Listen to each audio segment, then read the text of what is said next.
தவளை குட்டி சீடன். முட்டாளும் மூடனும் தவிர பரமார்த்த குருவும் மற்ற சீடர்களும் ராஜ வீதியில் காத்திருந்தனர். அந்த நாட்டு மன்னன் தேரில் ஊர்வலமாக வந்து கொண்டு இருந்தான். தங்கள் அருகே தேர் வந்ததும் கையில் தயாராக வைத்திருந்த செத்துப்போன தவளையையும் ஓநாயையும் தேரின் சக்கரத்தில் போட்டான் மட்டி.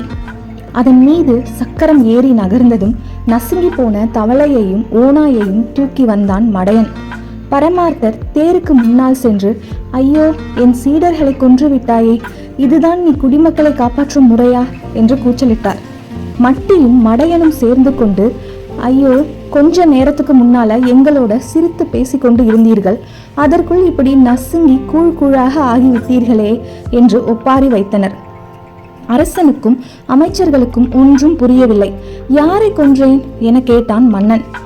என் அருமையான சீடர்களான முட்டாளையும் மூடனையும் நீதான் தேரேற்றி கொன்றுவிட்டாய் என்று குற்றம் சாட்டினார் குரு. அப்படியானால் எங்கே அவர்கள் உடல்கள் என்று மந்திரி கேட்டார். இதோ இவைதான் என்று நசுங்கியபடி இருந்த இதோ இவைதான் என்றபடி நசுங்கி போன தவளையையும் ஓநாயையும் காட்டினார் பரமாத்மர். எல்லோருக்கும் வியப்பாக இருந்தது. இது தவளை அல்லவா? இந்த தவளையா உன் சீடன் என கேட்டான் மன்னன். இது ஓனான், இதுவா உன் சீடன்? யாரை ஏமாற்ற பார்க்கிறாய் என்று கோபமாக கேட்டார் ஒரு அமைச்சர். அரசே, நான் எதற்கு உன்னை ஏமாற்ற வேண்டும்? உண்மையாகவே இந்த தவளையையும் ஓனானும் என் சீடர்கள்தான். நம்மை போல மனிதர்களாகத்தான் இவர்கள் இருந்தார்கள். ஒரு மந்திரவாதியின் சாபத்தால் இப்படி ஆகிவிட்டார்கள் என்று பொய் கூறினார் பரமாத்மர். தவளைதான் என்றாலும் மனிதர்களைப் போலவே பேசுவான். ஓனான்தான் என்றாலும் தினம் 100 பொற்காசு சம்பாதித்து கொண்டு வந்து கொடுப்பான் என்று புழுகினான் மண்டு. இதை கேட்டு அரசனுக்கும் மந்திரிகளுக்கும் பெரும் சங்கடமாக இருந்தது. சரி, நடந்தது நடந்துவிட்டது, இப்போது என்ன சொல்கிறீர்கள் என்று கேட்டார் ஒரு அமைச்சர். என்ன செய்வதா? இவர்களை வைத்துதானே எங்கள் பிழைப்பே நடந்தது. அதனால் மறுபடியும் இதே தவளைக்கும் ஓனானுக்கும் உயிர் கொடுங்கள். இல்லாவிட்டால் தினம் 100 பொற்காசுகளை நீங்கள் தான் தர வேண்டும் என்றார் பரமாத்மர். வேறு வழி தெரியாத மன்னன் மறுபடியும் உயிர் கொடுக்க முடியாது, ஆனால் தினம் 100 பொற்காசு தந்து விடுகிறேன் என்று ஒப்புக்கொண்டான். மடத்துக்கு வந்ததும் செத்துப்போன தவளையையும் ஓநாயையும் காட்டி ராஜாவையே ஏமாற்றி விட்டோம், இனிமேல் தினமும் 100 பொற்காசு கிடைக்கப் போகிறது என்று குதித்தார்கள்.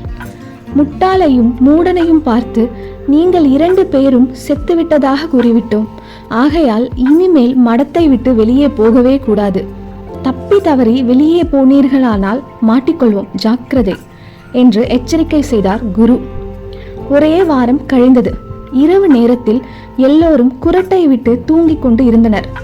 முட்டாளும் மூடனும் மட்டும் விழித்து கொண்டனர். ஊர் சுத்தி 1 வாரம் ஆகுது, யாருக்கும் தெரியாம ஒரு சுத்திட்டு வந்துடலாம் என்று ஆசைப்பட்டனர். கையில் கொள்ளிக்கட்டையுடன் இருவரும் வெளியே புறப்பட்டனர். 2 தெரு சுற்றுவதற்குள் இரவு காவலர்கள் கண்ணில் பட்டுவிட்டனர். உடனே இருவரையும் துரத்தி பிடித்தனர். பொழுது விடிந்ததும் மற்ற சீடர்களும் குருவும் கைது செய்யப்பட்டனர். ஆளை உயிரோடு வைத்துக்கொண்டு செத்து விட்டதாக ஏமாற்றினீர்கள். அதனால் இப்போது உண்மையாகவே இவர்கள் இருவரையும் தேர் ஏற்றி சாகடிக்கப் போகிறேன் என்றான் மன்னன். அதை கேட்ட குருவும் சீடர்களும் அலறினார்கள். ஐயோ மன்னா, தெரியாமல் செய்துவிட்டோம். உங்களிடம் இருந்து வாங்கிய பணத்தை எல்லாம் திருப்பி கொடுத்து விடுகிறோம், மன்னித்து விடுங்கள் என்று அரசனின் காலில் விழுந்தார்கள். சீடர்களும் கீழே விழுந்து வேண்டினார்கள். மன்னனும் போனால் போகிறது என்று மன்னித்து அனைவரையும் விடுதலை செய்தான். நன்றி, வணக்கம்.